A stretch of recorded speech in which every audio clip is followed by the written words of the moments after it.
It's time for the Double Stop with Brian Sword.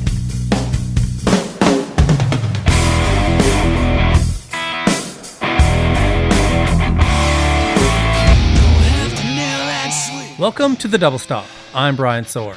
This week on the show, I have bassist Sean McNabb. Now, Sean's had a pretty interesting career. He's followed Chuck Wright into a few different bands, and he's played in both Dokken and Lynch Mob. But more importantly, he's a bassist, a songwriter, a singer, and an actor. So this week is the story of Sean McNabb, another one of my guests who's got a lot more going on than you may think.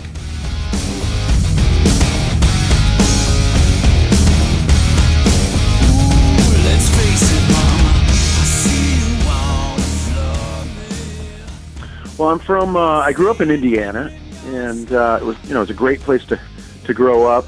My brother was a drummer, and kind of got me into music early on, but it was really my parents that, were playing all the good Beatles, and, I just remember being a kid and hearing the Beatles records and things like Steppenwolf and Emerson, Lake and Palmer, and, all these great 60s and 70s groups, and just really gravitating towards that kind of rock and roll, and it was loud and raw, and I didn't realize it at the time, but I was being kind of given the book on songwriting by the Beatles and some of the other groups, but I was very, very fortunate. We moved around a lot. We lived in Michigan, Maryland, where else were we? California. We lived in Berkeley, California for a couple of years when I was a kid, and it was just a great musical upbringing. So I was blessed to have that for sure. And what was your first instrument then? Did you start with bass or something else? No, like I said, my brother was a drummer, and I started playing snare drum and stuff, like, trying to play the kit, and I picked up the cornet, which is a smaller trumpet. I was always in choir. I was in choir since probably kindergarten, so I was always singing and stuff, but I picked up the trumpet, and I couldn't get a sound on that thing as hard as I tried. And that kind of led me to, my mother had a classical guitar, which I was kind of plucking around on and playing with my fingers. And it really, and I've told this story before, but probably not to you. So what it was for me was, my mom dropped me off at a matinee for the movie Tommy, The Who, that great musical. And, as strange and avant-garde as that movie was, I left that theater that day just highly affected by the Who's music, and I just left there going, I think this is what I want to do with my life, and I walked out of that theater, and I had my mind made up that I wanted to play rock and roll, and I was really gravitated towards Entwistle and his cool look and the bass and everything, and I was off and running from there. So I got to thank my mom for that. How old were you when you did that? I was probably, 9 or 10, right, something like that. Yeah. So I was an early age, and I jumped in and started playing soon after that, the guitar, trying to get serious with it. And like I said, it was a classical guitar, so I played it with my fingers. And my first bass was a Fender Music Master bass, little short scale thing, and I jumped right in. And how quickly were you in bands then? Well, I used to have I remember my first period in school, which was actually great. It kept me wanting to go to school, was a music class, with the bass. And, we started a band, really shortly after that. And you're always just learning from guys that are better than you. And I'll never forget some of my brother's jazz band guys, were the first to kind of play me some Pink Floyd and Aerosmith and things like that. And I was really lucky to have those guys influence me. I remember hearing Hendrix for the first time and just going, wow, what the hell is that? That's amazing, and not really understanding it, but knowing that something really special was going on, it was pretty cool. So you joined Quiet Riot pretty young. So how did that path lead you there? Well, you grow up playing in bar bands and circuit bands, and I did that all over the Midwest and Florida. And, we used to play like a week at a time or a weekend at a club and move to the next club. And I cut my teeth doing that and played in several bar bands. And I remember being a teenager, and I think I was making like a couple $100 a week and playing in bars and drinking and meeting girls and stuff like that. And I was like, you know what, this is exactly what I want to do. And it was some good times, and you keep hopefully getting better and practicing. We played a lot of covers. We played originals too, but it was a lot of covers. And that took me all throughout the Midwest and Florida. And then I got a call to join this band. It was called Alsace Lorraine, which later became Soraya. And I got a chance to move to New York City to join this band. They had a deal on Polygram. And I went up there to New York City, Jersey actually, from beautiful Florida and the weather into just the winter time in Jersey. And things were taking a long, long time for this deal to kind of materialize. And I ended up leaving that situation, going back to Indiana and moving out to LA a couple months later. And within a couple of weeks of moving to LA, that's when I met Frankie Benelli at the Cat House in Hollywood. Ricky and Tammy Down's Cat House. And he goes, yeah, we're looking for a bass player. And I went and auditioned the next day and got the gig. And so I'm just, a young 21-year-old kid. And I remember driving back over Laurel Canyon, and I was the bass player in Quiet Riot, and just screaming at the top of my lungs, going, it was everything I had dreamed of at that point.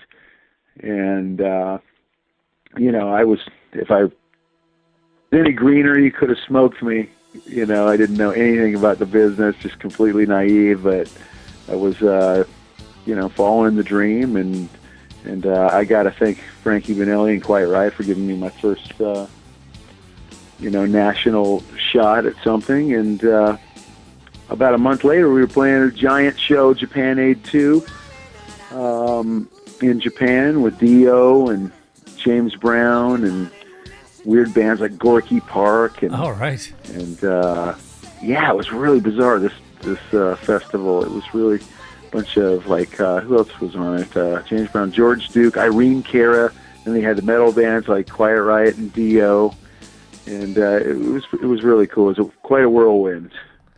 Now you're following Chuck Wright's shoes in Quiet Riot, and you say you're as green as can be. What do you think it was that got to the gig? I don't really know. I think it was just the kind of stars lined up for me. I had worked hard at my craft, and I was at the right place at the right time. I had the big hair, which was in at the time, and it was just kind of probably just a God thing, right at the right time. And I followed Chuck and Rudy out of many bands in my career, and the three of us are the best of friends to this day. I'm actually going to see them both tonight. Oh, great. At the Lucky Strike Jam that we do in Hollywood on Wednesday nights, and Chuck hosts that. And I know that Rudy's playing tonight, so there'll be 3 Quiet Riot alum there tonight. Fantastic. But like I said, we're the best of friends, and we've followed each other into many situations, and they've been great influences on me as players and people. Now, in Quiet Riot, you come into that band as a kid, and it's a bit of a weird time for them, a few years earlier, they were as big as you could possibly be, and now there's a singer switch, bass player switch. What kind of situation was that to step into? Well, it was interesting. I mean, first of all, we had the great Paul Shortino on vocals. I guess at the time, Quiet Riot had fired Kevin about a year earlier, and it was an interesting time because the band was ready to go in a different musical direction, and at the time it was the band had been so big and everything. It was interesting because I don't know, for some reason I think Kevin had talked a lot, and there was some radio stations that didn't want to play our record, and just for the fact of some of the things that were said and this and that, and that's just how Kevin rolled at the time, and so we we had to kind of deal with some negativity from all that, but we just put our best foot forward, tried to make the best record that we possibly could, and Paul Shortino is such a great singer. We immediately had a different sound, and I still get tons of people coming up with that record, and I even saw it on vinyl at the Frontiers Festival I just did in Italy. Yeah. We can talk about that in a little bit, but people coming up with that on vinyl, and with that being said, I think Kevin DuBrow was one of the greatest rock singers of the whole '80s genre, and he was a fantastic talent and knew so much about music, and he loved the Faces and '70s rock, and I think I'm the only bass player in Quiet Riot that actually got to work with both Kevin and Paul, both singers in Quiet Riot. I think that might be one of the things that the other guys don't have in common. Yeah. But I got to work with both of those guys, and it was equally rewarding, and Kevin is surely missed. Because you worked with Kevin like kind of 2004-ish or 2005, is that right? Yeah, 2005. I think it was 2004, 2005, something like that. I got to do a summer with him and Frankie. Yeah. And, that was pretty cool because Kevin and I had been friends for many years, and I never got to work with him. So that was kind of neat to get to work with him a little bit later on, after the fact. And he was quite, he was an interesting guy, very eccentric, but very passionate about what he was doing. And I had a lot of respect for him and his musicality. Now, somebody who I just had on the show a few weeks ago was actually Spencer Proffer. What was your experience like working with him on the Quiet Riot record? Oh man, Spencer was great. He was a vibe producer. He wasn't one of those guys that would be like, well, I really think that should be a minor sixth, or he wasn't one of those dudes. He was just he had great ears, and he was all about the vibe, and that's one thing that I loved. And we used to get real creative, and he was one of those producers that would fire up a joint and get into the vibe, and I don't know, he probably it was a long time ago. So. He was an open book about all that, yeah. Oh yeah, so he would fire up a doob and just get creative, and he was all about the vibe, and I really like that in a producer is when a lot of that stuff went down live, on the Quiet Riot record that we did, and he wanted to capture that live vibe, and it really worked on a lot of the tracks. And I know he was fantastic with working with Paul Shortino as well, to bounce ideas and lyrics off of, and a lot of great music came out of his crib, Pasha Studios. A lot of great records were made there, and he was producer on a lot of them. And there was also this guy, Hans-Peter Huber, who is his right-hand man engineer. And that guy, this is all before Pro Tools and stuff. So he would be in there with, doing stuff with a parametric EQ. And it was just old school. We were recording on tape, 2-inch tape, which is pretty much a thing of the past. And the sounds were always fat. And, they really did some great work there at Pasha, and I loved Spencer. Now, when your time came to an end in your first go around with Quiet Riot, did the band break up at that point, or did you move on? How did that go down?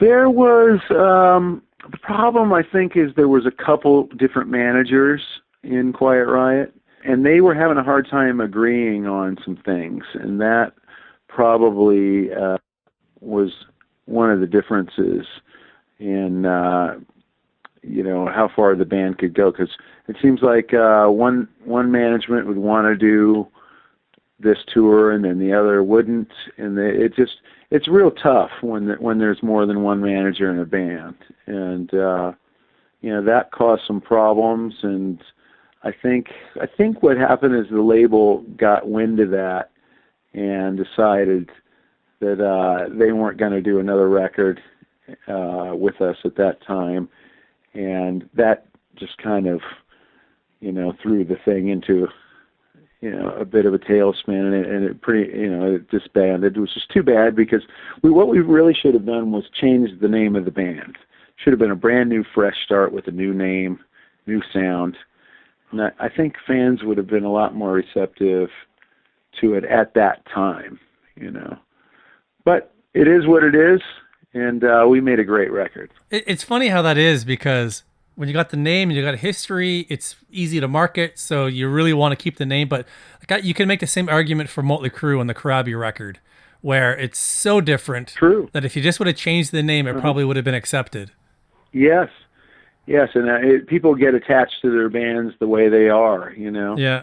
with that signature sound, and I understand that, So maybe that's a note to all of ourselves, is that give something a fresh start, If you're going to completely overhaul the sound, at least. Yeah, but like I said, I still get a lot of props from that record, and we were sure proud of it, because it did have a vibe, and a whole new vibe, actually, and we were real proud of that record. Now, was House of Lords where you went next? No, actually, Paul and I and Mitch Perry had a band called Bad Boys, which we were offered a deal by Pasha, and we ended up recording a lot, and we had a lot of material, and some good material, and we kind of got cut off by that Nirvana thing, and when a lot of the bands were starting to lose their deals, and things were changing quickly there in the 90s, and I think we fell by the wayside with that. After that, I believe it was House of Lords for me. I joined House of Lords, and we made another fantastic record. That was a great experience, getting to make a record with Greg and Tommy Aldridge and James Christian, who I also just saw at the Frontiers Festival in Italy. Sounded great, too, by the way. Yeah, I saw some video of that. He did. He sounded fantastic. Yeah, he can still just sing his tail off, and always was a great guy. And we recorded a record together, Demons Down, and great David Thoner engineered and mixed that, and another strong record. And we had a nice video from that too, What's Forever For. But it was another situation where we never really got to tour that record either. We were chomping at the bit to get out there and tour, and we never really got to tour that one very much. But anyway, from there I went. I'm not sure if Bad Moon Rising was before that or was after that. but I ended up doing a tour with Bad Moon Rising. It was Doug Aldridge and Cal Swan, and that was an offshoot of the band Lion. And they had a record that was doing very well in Japan, so I did this big Japanese tour with them. And I can't remember if that was before or after. It might have been before, because I think Doug was instrumental in me getting the House of Lords gig. Ah, right. He had worked with House of Lords. But anyway, so I think that was next. And let's see, what do you have next? Well, I would assume Great White probably next, but in terms of one more thing about the House of Lords, though, what strikes me is that it was not too different a situation as what you stepped into with Quiet Riot, where there's a big lineup change. Yes. They just had a bunch of success on the Sahara record with Can't Find My Way Home, and then there's a big shuffling of the deck, and then you're stepping into it. Did it feel pretty similar at the time? It did, but that was another gig I followed Chuck into, and that's our running joke. It's just been a very incestuous thing, but it was a great band. Greg and James were in there. We had several guitar players, and we had the great Tommy Aldridge. But it was just, you basically just hunker down and try to make the best record that you can, Yeah. And that's what we did. So now by then it's the mid-90s, and the musical climate has definitely changed. Mm-hmm. In terms of joining up with Great White, how were they doing at that point, and what was the situation that led you into the band? Well, that situation, I joined in '96. They had just completed the Let It Rock album, and I joined for the tour. And I was with them on and off for about 10 years, but that's when I joined in '96, and I'd always liked their music and been friends with Jack and Kendall for many years, and Michael and Audie. And it was just the right time. They were, another right time, right place at the right time thing, and we hit it off really good and went out and supported that record in '96 and '97, and the Let It Rock record, and that led up to our Can't Get There From Here record, which we got a deal on Kolodner's label, Portrait. Yeah, that was such an interesting time. That was such an interesting time with him putting that label together. Like, there was you guys, there was Rat. He was definitely trying to bring him up to date, but it didn't really seem to work, or maybe it was too soon. What were your thoughts on that? Well, a lot of us lost our record deals, when the '90s stuff started getting big, and at the time, we may have been a little put off by that. Anybody's going to be put off by losing the record deals and stuff. But, I got to say that, looking back in retrospect, some of those '90s bands are really something and really great. And Nirvana and Soundgarden and Alice in Chains, and, they were kind of, it was fresh at the time, and looking back in retrospect, we might not have understood it at the time, but boy, their records were kick-ass, and they really were, and it took me many years to kind of to digest that, but I have all the respect, because those records were really fresh and something new, and I was a big Alice in Chains fan, and Mike Starr was a good friend of mine, and I believe even one of my basses is on Dirt. I brought it down. He ended up using that for several songs on the Dirt record, but we cool. became friends. Yeah, and he's a good dude, and another rock and roll fatality. I wish somebody that could have gotten it and would still be here, but there's been many of those in my career.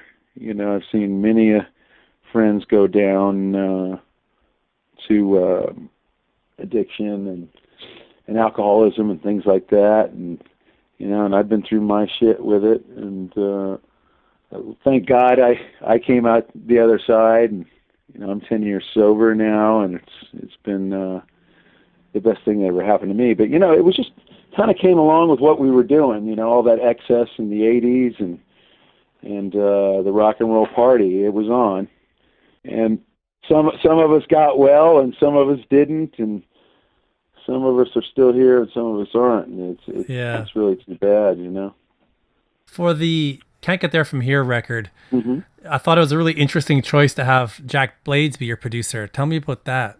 Jack Blades, when I first heard that Jack Blades was going to produce the record, I was like, oh no, another bass player is going to produce the record.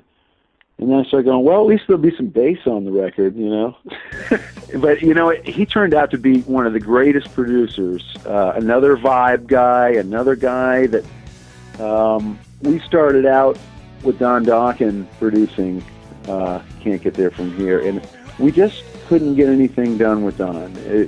Don's great, but we just couldn't get anything done. I mean, with Jack, he came in, we rewrote some things, he wrote some things, we knocked that record out in a month's time, top to bottom, finished. And it was a really good record in my opinion too. He was a vibe producer. I'll never forget, he goes, I just want you to be you, but I want you to listen to the Rolling Stones, everything by the Stones for a month before we even get in the studio. And that was like the greatest advice I ever got, because first of all, because I love the Stones and Bill Wyman, and it just got the whole band into this vibe, and a couple of the songs on that record are kind of got a Stones vibe too.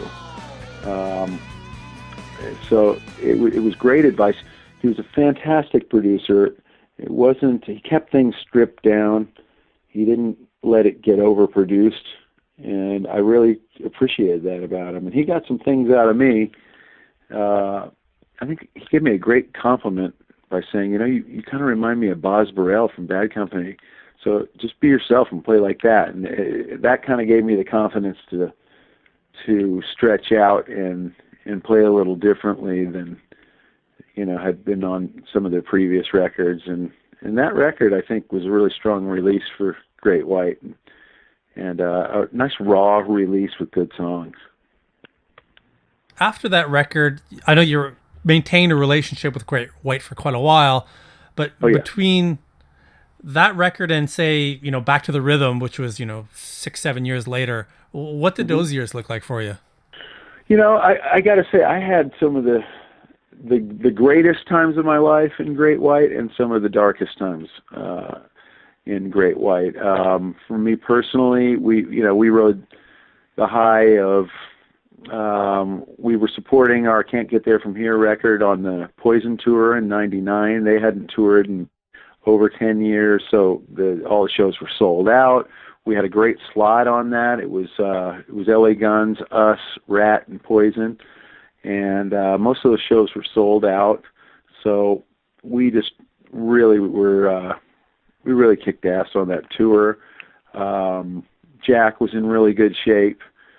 He was singing great, and the band was really, we had a lot of club experience together at that point. So when we hit that tour, we were kind of hitting our stride with that lineup. So I thought we were pretty much kicking ass every night, and like I said, we had a great slot. So that was one of the high points of Great White for me, and there was a lot of high points. Us making the Great Zeppelin record. We had a great time making that live Led Zeppelin record. Several other things, but I mean, like personally, I hit the lowest part of my addiction in Great White too. Great White was always known for being a party band, and part of that was true while I was in it, and I got into some dark things, and I had to hit my bottom, and that happened in that band. I think several of us did, and that happened. So that would have been the dark side of Great White for me. But all in all, we made some really good music and put out several good records, I thought. And I made some lifelong friends with those guys, and some of the best times I'll recall are going out fishing with Jack Russell, on his boat, the Great White, and we'd be out there shark fishing, and just the 2 or 3 of us, and there was just some really good brother bonding moments, and we're friends to this day. I always call and check up on him. He's had some health issues and stuff, but he seems to be doing well, and I'm all about supporting my brother, and I can't imagine what it must have been like to go through what they went through with the tragedy. And I lost some friends there too, and that psychologically has to be tough to deal with for those guys. And just my heart goes out to those families and the people that perished there, and it was just a horrible tragedy, and we lost Ty and a couple of other people that were really close to the organization, and just like I said, my heart goes out to all those people, and nobody went there to hurt anybody. It was a horrible, unfortunate accident. I wasn't there. I was actually offered the tour a few weeks before that, about 3 weeks before that. They asked me if I wanted to do the tour, and I turned it down, and I think that was probably my God working in my life at the time. And I'll never forget sitting home on a Friday night and just seeing that come over the news and just going, oh my God, just how scary that was. And but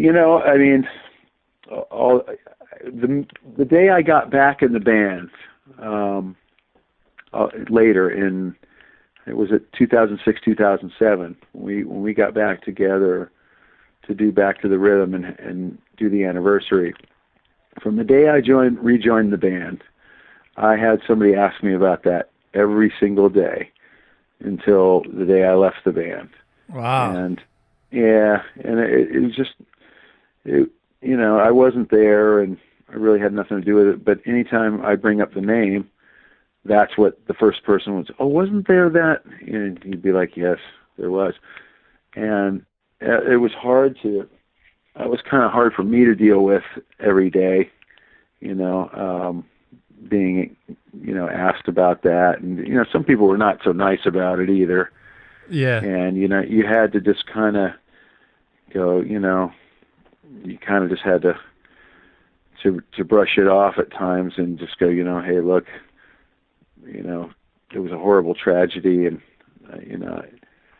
I wasn't part of it, but, my heart goes out to those people and move forward. So, like I said, I got that from the day I joined the band to the day I left.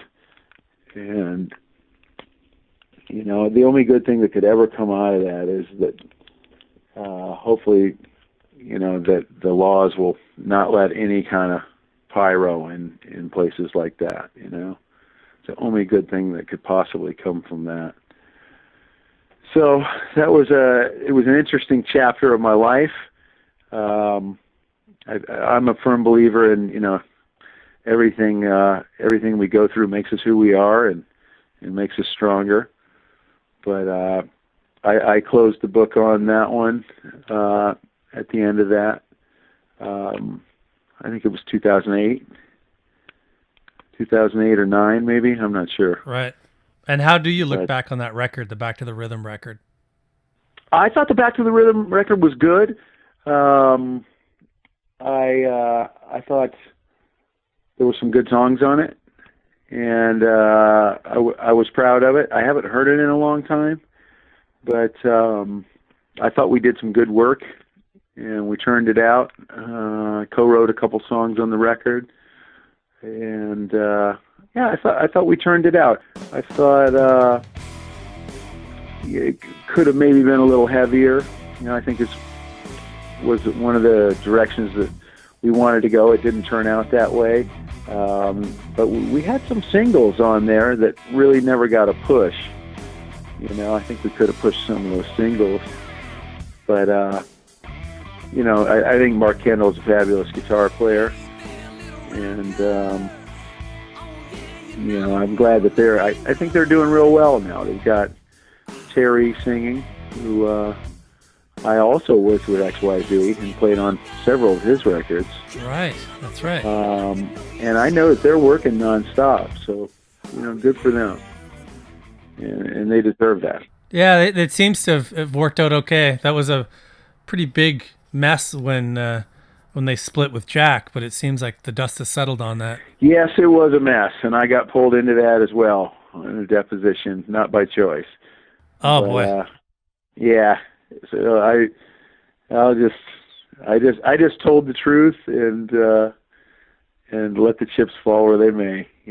That's all you can do when you get depos. Now, just closing that out, I have sure. the utmost respect for both incarnations of that band and all those guys, and I can still consider myself brothers with all those guys. Now, if I recall correctly, sometime around then, did you tour with Lynch Mob, with Oni on his kind of a reunion thing? That was actually before that. Was it, eh? Okay. I believe, I love that. Hey, that was, I got a bunch of Canadian friends. I love you Canucks. You guys are awesome. Let's see, that was, I believe it was in 2002 or 3 that I did a run with George and Oni and Jimmy DeAnda. Now, what's really cool about that is that I'm in Lynch Mob again. And I know, right? Yeah, and I'm loving it. We just played this Frontiers Festival. Well, first of all, Burning Rain, my band with Doug Aldridge, Keith St. John, and Matt Starr. We played Friday at the festival, and then I stayed over Saturday. We played Saturday at the festival, and then I stayed over Sunday and played my first gig with Lynch Mob again with this new lineup. We did not have Jimmy DeAnda on drums, but we are now, Jimmy is now in the band, and he was busy for that gig. I didn't know that Jimmy's back in Lynch Mob. Yeah, Jimmy is back in Lynch Mob. Oh, that's great. That might be a breaker right there. But we're really happy to have him, and it's like a reunion. Like I said, the four of us have been together before for a tour in 2003, I believe. So we're real excited. We're hitting the road in early June. I think our first couple of nights are in Toronto. Oh, great. We are not getting to Vancouver, unfortunately. I know that we're getting to Toronto and Ottawa. But we're going to be out for most of June, and then we've got spot dates for the rest of the summer. A lot of weekend stuff and a few festivals and things like that. But anyway, I know I got out of turn a little bit because I definitely want to talk about Burning Rain, which is a fantastic band. I don't know if you've heard Epic Obsession at all. Oh, yeah, I've heard it. That was my first record with them, and like I said, Doug and I go back a long way from Bad Moon Rising, and we've been friends forever, but this is cool to join up with him and Keith St. John, which I also was in Montrose with the great Ronnie Montrose. Oh, of course. Got to do about a year with him. And then you got Matt Starr bouncing back and forth with Mr. Big as well, right? Yeah, Matt's fantastic. Matt did not play on Epic Obsession. Brian Tichy and Jimmy DeAnda did, but Matt will be on this new record that we're hopefully we're going to make for Frontiers. I think that's going to happen. I think it's great with that band how y'all have other things happening, but you find a way to make this band work and actually play shows, not just spit out a record every now and then, but you hop in the van and you play some shows. It really does, and I'm hoping we can play more. I think if that band got out and got a tour, like let's just say, if we got the Def Leppard tour or something like that, and we got out and played every night, like for a couple of months at a time, that band is dangerous. It really is. It's I don't know if you've seen any of the videos from the Frontiers Festival, Yep. but I did. we were. It was a throw and go situation. We didn't get to rehearse a lot, and still the videos are not bad. You know what I mean? It's pretty good. And if we could get out and play some consistent shows on a tour, we could really, really come into our own as a live act. But Doug's one of the greatest guitar players out there in the hard rock scene, and Keith's just a fantastic singer. Matt Starr. So it's a cool vibe band, and I'm hoping that we're going to get a chance to do that. But it looks like we're going to, this fall, winter, we're possibly going to go in and do another record for Frontiers. That being said, I have another project, several other projects, but another project that's going to come out on Frontiers with Craig Goldie and Vinny Appice. And Alessandro, who's a producer over there in Italy, he's got a record. It's called Living Out Loud, and from what I hear, it's really shaping up. Craig's doing the guitars right now, and he called me the other day pretty excited on how it was sounding. Oh, cool. So that's going to be coming out on Frontiers at some point. And if I didn't plug my solo thing, I'm going to do that now because sure. I've been in all these bands, Brian, and been a part of a lot of things that already were and things like that, and it's been fantastic. And I never had anything solo out, just my own thing, something I wrote, something I sang on. So basically, I don't know if you knew this, but I'm an actor as well, and I got offered this part in this movie Rock Story with Eric Roberts and Joyce DeWitt and Eric Edibari, Robert Bogue, some great actors, and they go, why don't you write us a couple songs for the movie too? So I go, great. So I wrote a couple of songs. One's like a single, Fresh Air, and I wrote it for the movie, and I wrote this other song, America. And I just thought, I finished Fresh Air. It was kind of an acoustic deal in the movie because that's what they wanted. And then I finished it. I put everything on and cut drums and bass and finished it up. And it came out so cool. I go, you know what? Why not? This is a great time. I'm almost 50 years old. Why not put something out there? No expectations. And I released my first video, Fresh Air, it's a pocket of fresh air, but we just call the song Fresh Air. That is out on iTunes. It's out on Vevo.com, my video. It's on YouTube. So if you just go and punch in Sean McNabb Fresh Air, my video is there. And I'm kind of excited just to have something out there on my own. I'm following it up with another video and song called America, which we're going to release on July 4th. Kind of patriotic deal.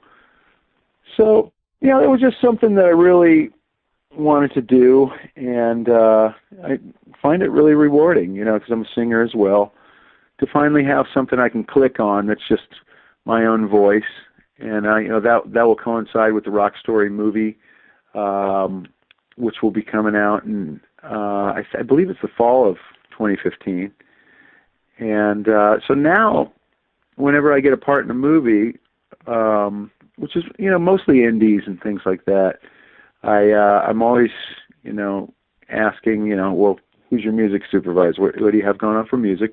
Can I write something for the movie? And that's been a great little kind of 1-2 punch for me, is to play a nice role and then write some music. So that's my my business model, if you were. That's pretty that smart. Goes with. Yeah, it goes with my my acting, and it's interesting because music and acting are very, very similar. There's a lot of parallels there. Sometimes you're on stage and it sounds like complete shit, and you find out what kind of actor you are. You